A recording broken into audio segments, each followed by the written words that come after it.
ഇതിവൃത്തങ്ങളിലൂടെ വർഷങ്ങൾക്ക് മുമ്പ് പ്രഖ്യാപിക്കപ്പെട്ടിരിക്കുന്നു. പുരുഷ ബീജം അണ്ഡവുമായി കൂടിച്ചേരുന്നതോടെയാണ് പിറക്കാനിരിക്കുന്ന കുഞ്ഞിന്റെ ലിംഗമുൾപ്പെടെയുള്ള സത്തയെ തീരുമാനിക്കുന്നത്. ഗർഭസ്ഥ ശിശുവിന്റെ ആരംഭം സൈഗോട്ട് എന്നറിയപ്പെടുന്ന കോശത്തിൽ നിന്നാണ്. രൂപപ്പെടുന്ന നിമിഷം മുതൽ ഈ കോശം വിഭജനത്തിലൂടെ വളർന്നു തുടങ്ങുന്നു, ഒരു മാംസപിണ്ഡമായി മാറുന്നു. സൈഗോട്ടിന്റെ വളർച്ചയുടെ ഘട്ടങ്ങളിൽ അത് ഗർഭപാത്രത്തിന്റെ വേരുകൾ പോലെ ഗർഭപാത്രത്തിനുമേൽ പറ്റിപ്പിടിച്ചു നിൽക്കുന്നു.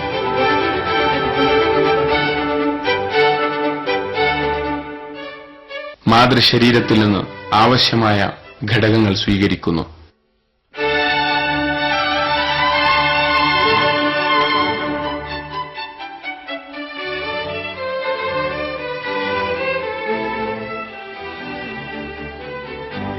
ഖുർആൻ മാതൃശരീരത്തിൽ വളരുന്ന സൈഗോട്ട് എന്ന മാംസപിണ്ഡത്തെ പരാമർശിക്കുന്നത് അലഖ് എന്ന പദത്തിലൂടെയാണ്. ഖുർആനിലെ അദ്ധ്യായം അലഖ് 1 മുതൽ 3 വരെയുള്ള വചനങ്ങൾ മനുഷ്യനെ അവൻ ഭ്രൂണത്തിൽ നിന്ന് സൃഷ്ടിച്ചിരിക്കുന്നു. അറബി ഭാഷയിൽ അലഖ് എന്ന വാക്കിനർത്ഥം ഏതെങ്കിലും സ്ഥലത്ത് അള്ളിപ്പിടിച്ചു നിൽക്കുന്ന ഒരു വസ്തു എന്നാണ്. മനുഷ്യ ശരീരത്തിൽ കടിച്ചു തൂങ്ങി രക്തം ഊറ്റിക്കുടിക്കുന്ന അട്ടയെപ്പോലെ എന്ന അർത്ഥത്തിലാണ് ഖുർആൻ അലഖ് എന്ന വാക്ക് പ്രയോഗിച്ചിരിക്കുന്നത്. ഈയൊരു വാക്ക് പ്രയോഗം യാദൃശ്ചികമാണെന്ന് കരുതിക്കൂടാ. പ്രപഞ്ചത്തിന്റെ എല്ലാ രഹസ്യങ്ങളും അറിയുന്ന സർവശക്തന്റെ തിരുവറിവിൽ നിന്നാണ് ഖുർആൻ രചിക്കപ്പെട്ടിരിക്കുന്നത് എന്ന് ഈ വചനം പ്രയോഗം തെളിയിക്കുന്നു.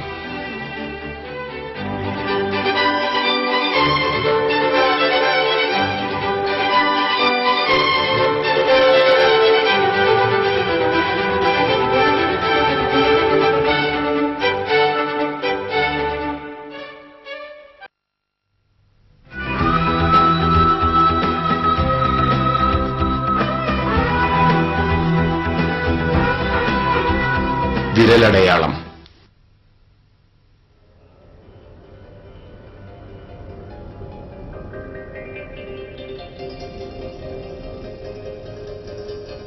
മരണാനന്തരം മനുഷ്യനെ പുനരുജ്ജീവിപ്പിക്കുന്നതിനെക്കുറിച്ച് പരാമർശിക്കുന്നിടത്ത് ഖുർആൻ വിരലടയാളങ്ങളെക്കുറിച്ച് പ്രത്യേകം പറയുന്നു.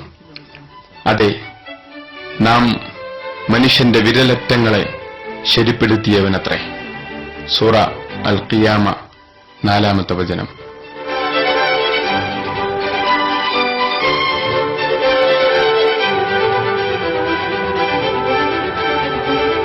ഓരോ മനുഷ്യനും അവനവന്റേതായ വിരലടയാളമാണ് എന്ന് നാം ഇന്ന് തിരിച്ചറിഞ്ഞിരിക്കുന്നു. ലോകത്ത് ജീവിച്ചവരും ജീവിച്ചിരിക്കുന്നവരും ഇനി പിറക്കാനിരിക്കുന്നവർക്കും വ്യത്യസ്തങ്ങളായ വിരലടയാളമാണെന്ന് ശാസ്ത്രം വ്യക്തമാക്കുന്നു. ഒരാളിനെ വേർതിരിച്ചറിയാനുള്ള ഉപാധികളിൽ വിരലടയാളം ഏറ്റവും പ്രമുഖമാണ്.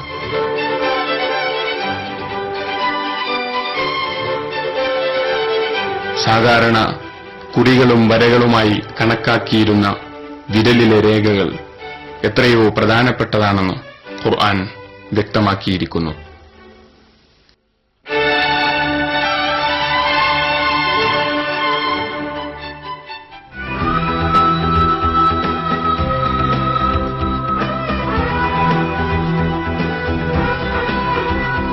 എല്ലുകൾ പേശികളാൽ കൂടപ്പെടുന്നു.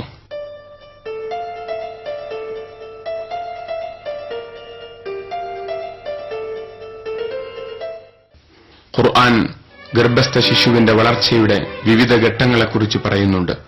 ആദ്യം എല്ലുകൾ രൂപപ്പെടുകയും പിന്നീട് അവ പേശികളാൽ മൂടപ്പെടുകയും ചെയ്യുന്നുവെന്ന് ഖുർആൻ വ്യക്തമാക്കുന്നു. അൽ മുഅ്മിനൂൻ 23-ാം അധ്യായം 14-ാമത്തെ വചനം. പിന്നെ ആ ബീജത്തെ നാം ഒരു ഭ്രൂണമായി രൂപപ്പെടുത്തി. അനന്തരം ആ ഭ്രൂണത്തെ നാം ഒരു മാംസപിണ്ഡമായി രൂപപ്പെടുത്തി. തുടർന്ന് നാം ആ മാംസപിണ്ഡത്തെ അസ്ഥിക്കൂടമായി രൂപപ്പെടുത്തി.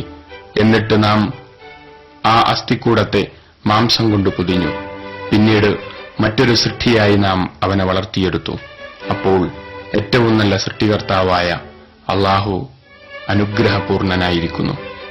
ഗർഭസ്ഥ ശിശുവിന്റെ വളർച്ചയെക്കുറിച്ച് പഠനം നടത്തുന്ന എംബ്രിയോളജി ഈയിടെ വരെ പേശികളും എല്ലുകളും ഒരേ സമയം രൂപപ്പെടുന്നുവെന്ന് വ്യക്തമാക്കിയിരുന്നു. ഖുർആൻ വാക്യങ്ങൾ ശാസ്ത്രവിരുദ്ധമെന്ന് കരുതാനും ഇത് കാരണമാക്കി. ആധുനിക സാങ്കേതിക വിദ്യയുടെ വളർച്ചയോടെ മൈക്രോസ്കോപ്പുകൾ ഉപയോഗിച്ച് നടത്തിയ പഠനങ്ങൾ വെളിപ്പെടുത്തുന്നത് ഖുർആൻ വ്യക്തമാക്കിയ മേൽപ്പറഞ്ഞ വസ്തുതകളാണ്. ആദ്യം ഭ്രൂണത്തിലെ കാറ്റലിസ്റ്റ് ടിഷ്യൂ എന്നറിയപ്പെടുന്ന കോശങ്ങൾ വേർതിരിക്കപ്പെടുകയാണ്. ഗർഭപാത്രത്തിൽ മനുഷ്യനെ സൃഷ്ടിക്കുന്നത് 3 ഘട്ടങ്ങളിലെ പ്രവർത്തനങ്ങളിലൂടെയാണെന്ന് ഖുർആൻ പറയുന്നു.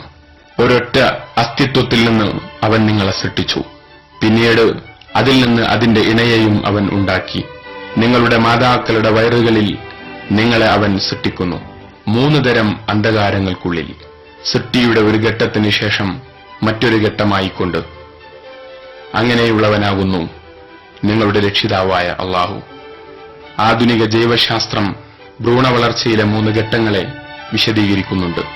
വൈദ്യശാസ്ത്രവും ഭ്രൂണശാസ്ത്രവും ഈ നിഗമനങ്ങൾ ശരിവയ്ക്കുന്നു. ശാസ്ത്രവാക്യങ്ങൾ ഈ വിധം വിശദീകരിക്കുന്നു. ഗർഭപാത്രത്തിൽ ജീവന് 3 ഘട്ടങ്ങളാണുള്ളത്. 2ാമത്തെ ആഴ്ചയിലെ വളർച്ചയെ പ്രീ എംബ്രിയോണിക് എന്നും 8ാമത്തെ ആഴ്ചയുടെ അവസാനം വരെയുള്ള ഘട്ടത്തെ എംബ്രിയോണിക് എന്നും പിന്നീട് പ്രസവം വരെയുള്ള ഘട്ടത്തെ ഫീറ്റൽ എന്നും വിളിക്കപ്പെടുന്നു. ഈ 3 ഘട്ടങ്ങളെക്കുറിച്ചുള്ള ശാസ്ത്രീയമായ കണ്ടെത്തലുകൾ ഖുർആൻ സൂക്തങ്ങളിൽ നിറഞ്ഞു നിൽക്കുന്നു.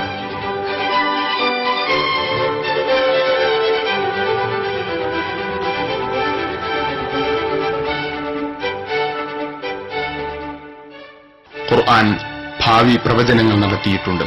ഖുർആന്റെ മറ്റൊരു മഹാത്ഭുതം വായിക്കുക. അൽ ഫതഹ് അധ്യായത്തിൽ മക്ക വിജയം പ്രവചിക്കുകയാണ് ഖുർആൻ. ആ കാലഘട്ടത്തിൽ മക്ക അവിശ്വാസികളുടെ അധീനതയിലായിരുന്നുവെന്നതാണ് ചരിത്ര വസ്തുത.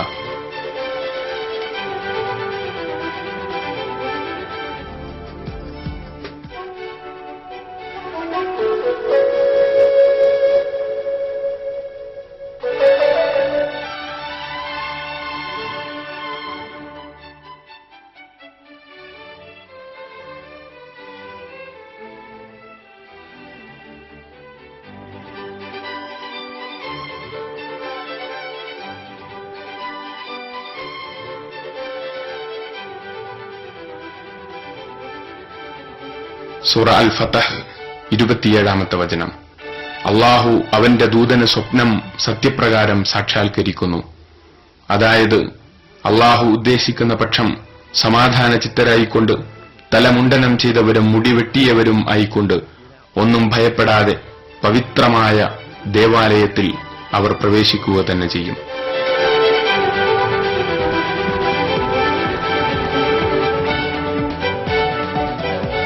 മക്ക വിജയത്തിനു മുമ്പുള്ള മറ്റൊരു വിജയത്തെക്കുറിച്ചും ഖുർആൻ സൂക്തങ്ങൾ പ്രസ്താവിക്കുന്നുണ്ട്.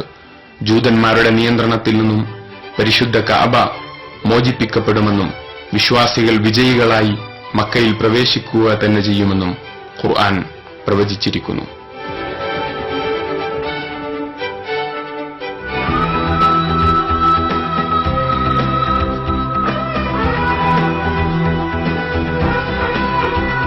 ബൈസാൻഡിയൻ വിജയം.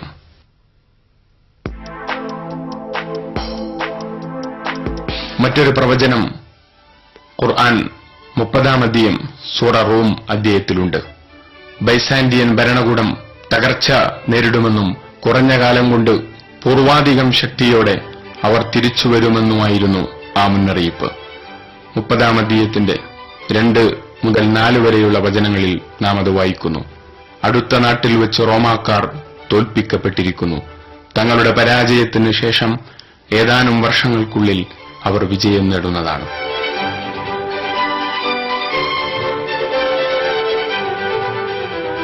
ക്രിസ്തുവർഷം 620-ലാണ് ഈ വചനങ്ങൾ അവതരിക്കപ്പെടുന്നത്.